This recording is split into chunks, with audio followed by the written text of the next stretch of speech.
Hey guys, welcome back to the Alpha Strike. I'm Eric, And I'm Mike Nito. and guess what, guys? Eric's and Magneto back again for figure reviews. We're gonna do July's OP figure reviews. Yep, we're a little behind here. We've been trying to get this in. Things have been busy, but we will definitely get the next set out sometime this month. On time in August, yes. So we're gonna start this off in alphabetical order for the most part. We're gonna do Moon Knight first. Mike will be covering him. Moon Knigget. So a lot of people excited to see him come back around. He had the ID card released. People were like, we don't have any legal Moon Knights. What are we going to do for our Mark Spector? And finally they give us this one and one in Superior Spider-Man. But this one, I have to say, these OP figures are, well, lack of a better term, OP. Definitely overpowered. So 75 points. I'm not even going to talk about that collector's number. Overall, let's see what he's got. Moon Knight, keywords, Avengers, Heroes for Hire, Martial Artists, Marvel Knights, Mystical, and Soldier. So a lot of words there go a long way. Improved movement, ignores hindering and elevated. Trait, at the beginning of your turn, remove a moon token from this card. And if you can't, place a moon token on this card. So it looks like that's going to happen for you every other turn. And if there is a moon token on this card, modify his combat values by +1. And he can use willpower, so basking in the moonlight. So, Mike, with that power, does that kind of mean he has higher stats and a defensive willpower? Yes, it does. That's really weird. Usually you think willpower I can go get next turn, but his goes away when the token comes off the next turn. But if you time it right, so if you don't take your action on your first turn, and the next turn you remove it, and you take an action that turn and get it back, then you've got the willpower available for that second action. I guess so. So a little bit of a wind-up charge to make that happen properly, but I don't know. Defends against an incap. It did say May place, right? No. At the beginning of your turn, remove a token, and if you can't, place one. No choices there. So yeah, it has to go every other turn. Then his special movement power, he can use charge, running shot, and stealth. Wow. Just both hiding in the those shadows, powers. freaking on the move, highly aggressive. 5 range, 8 movement. Let's see, 10 attack, 17 defense, 2 damage exploit, drops down into precision strike and toughness with close combat, and goes to sidestep with combat reflexes. Picks up Blade's Claws late dial, and 1 final click of regen if you are so lucky to land in there. So 75 points of just all outright, I'd say secondary attacker, but I mean with that option of charge and running shot, which I've only seen that on a few figures. One in particular, Deathstroke, I've seen had that. So he's kind of in the same ilk with Batman and Deathstroke there. Could be potentially extremely dangerous for just a mere 75 points. Not too shabby. I'm pretty excited. I love Moon Knight. He's a great character. Now, overall, he does come in as a call-in as well. Yes. Off of 2 cards. You can do that with the Ronin card and the Moon Knight card, so don't just be chasing down that Moon Knight card. Yeah. Ronin card has a lot of accessibility there. And look at the inspirations that help your team more, too. I think Moon Knight gives you, I think it's Empower indoors and Enhancement outdoors. Mhm. That sounds about right. And Ronin is +1 to attack. So whatever one you need, make sure you pick that card because he can go on both. Alright, I got ShangChi. Now, the ShangChi in Deadpool was amazing, really, really good. So I was hoping, like, how can they possibly make a ShangChi better? Well, this guy... Just set that bar, Eric, and just watch the Whiz Kids sail over that bar. Yeah, most of the time they can deliver pretty well. For 76 points, this guy is really cool. So, just on the card itself, he's 76 points. Yeah, not worried about the collector number there.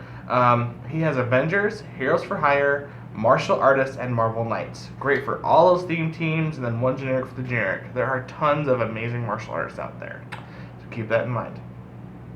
He can use improved movement through characters, so he just ignores character bases. And then he has a trait called the Dragon and the Snake.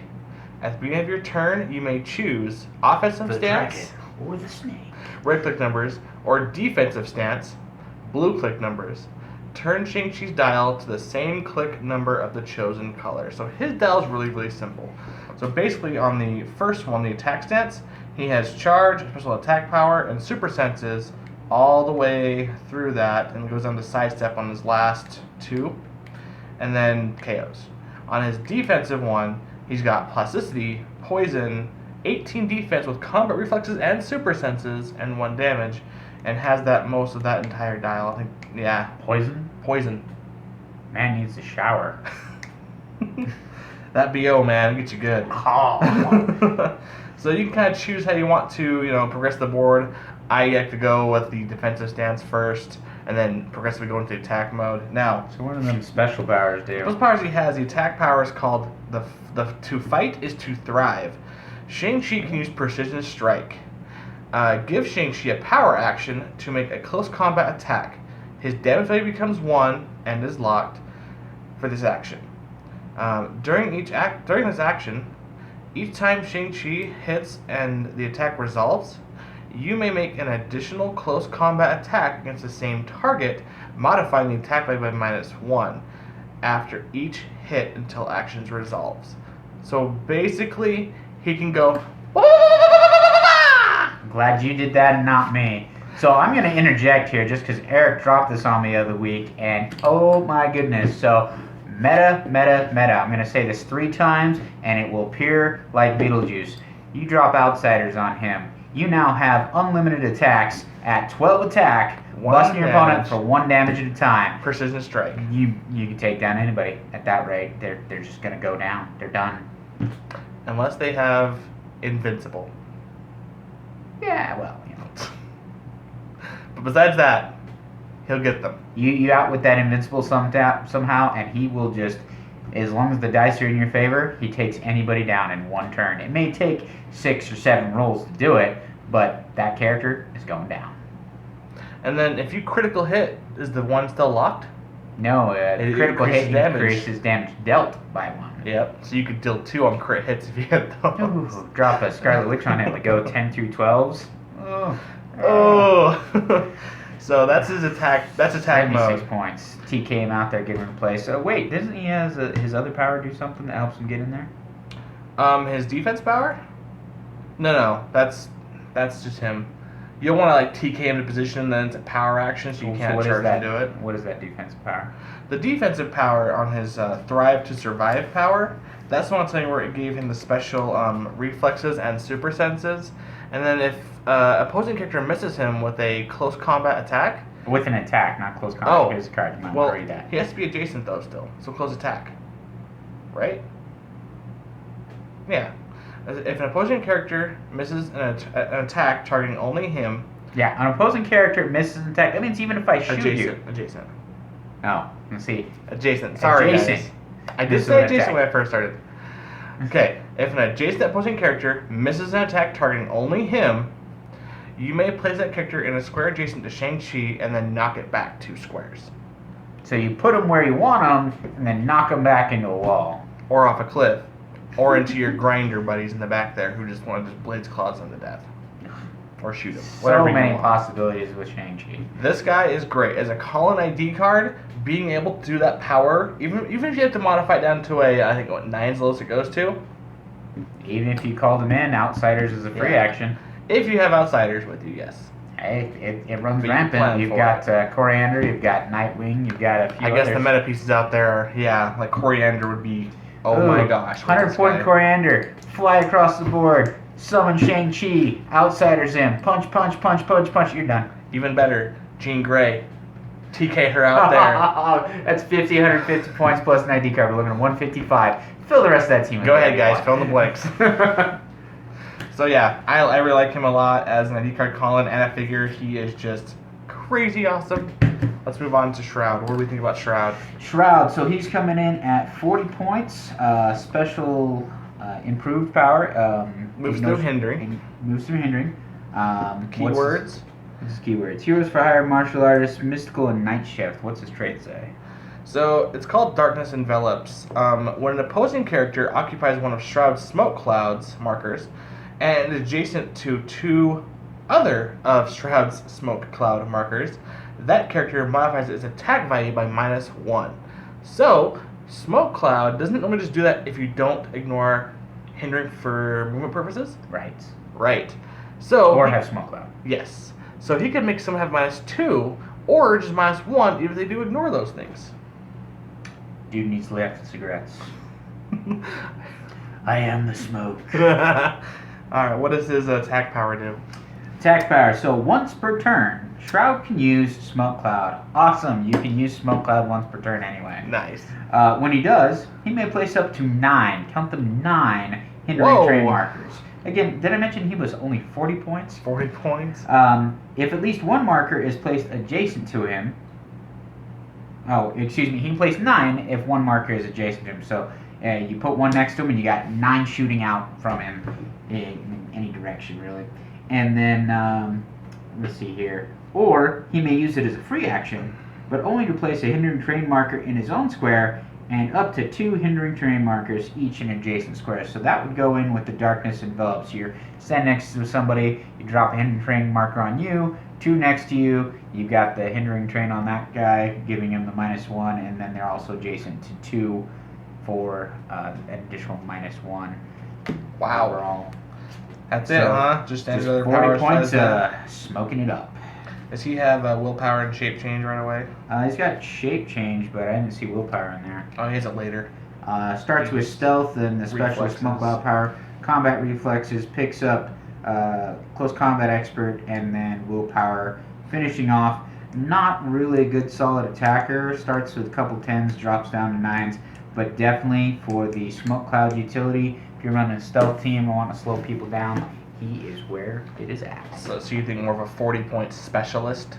Yeah, kind of like what they did with Captain Cold. He wasn't really a high-level attacker, but he did something, and he does it really well. Yeah. All right, so let's move on to our own personal scores for each of these figures, starting with Moon Knight. Moon Knight, as a figure, just because he's not a primary attacker, I know the game's going more the direction of lower damage values. I would have liked to see him start with a 3, have a 3 sim in there somewhere, especially when he's got that running shot. I understand that, he's got charge and then drops the side step for that close combat expert.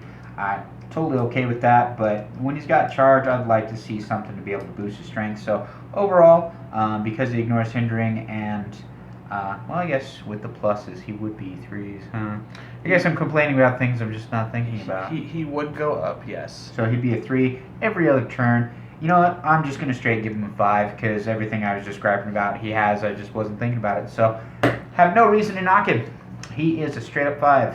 You give me a 5 for just as a figure. As a figure, 75 points of really, like I said, I was talking about the things that he needs, and he gets them every other turn.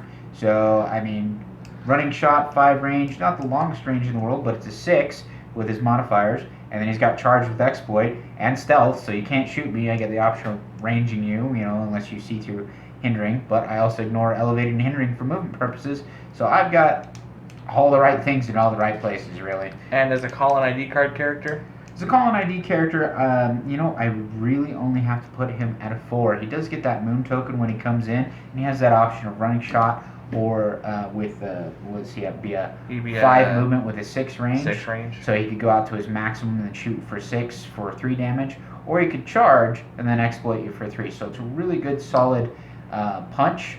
But overall, 1, 2, 3, 4, 5, 6, 7. I don't know. They could plink him and get those 75 points. So I'm gonna put him at a 4 for a call-in. I would do 4.5, but we decided we're not doing halves. So he does have those 2 call-in card options, which is really great, but still only sitting at a 4. So as a figure, I'm gonna give him a 3 as a member of your team because, like I said, I think he's only like a secondary attacker. He's not gonna be a primary attacker. But he can get into places. He's very mobile. I wish he had like outwit somewhere, so he'd be a little more for that. He's trying to be an attacker, but he's not the best attacker you could possibly have. Plus, the whole every other turn thing seems kind of weird to me. To give him willpower on the turns really gets 1 token. But defensively, I guess to try and cap him, he wants to push damage, so that's kind of cool. As an ID card call-in, he gets a 5 for me because he has 2 different ID cards you can call him in on. Because based on your budget, you can get those ones you want. And they both give different opportunities for different things you need, like +1 attacks or the Empower enhancement. It could be super, super helpful. Also, at the beginning of the turn, he gets that token, so he gets the pluses right away. The bigger stats, the more range, the more damage you can possibly do for a turn. And I think Heroclix is plenty. Unless they put their whole team into this one figure with the points out of him, they're probably not going to kill him right away. That's just my honest opinion. I don't know. I see a 4 and a 3. Done. All right.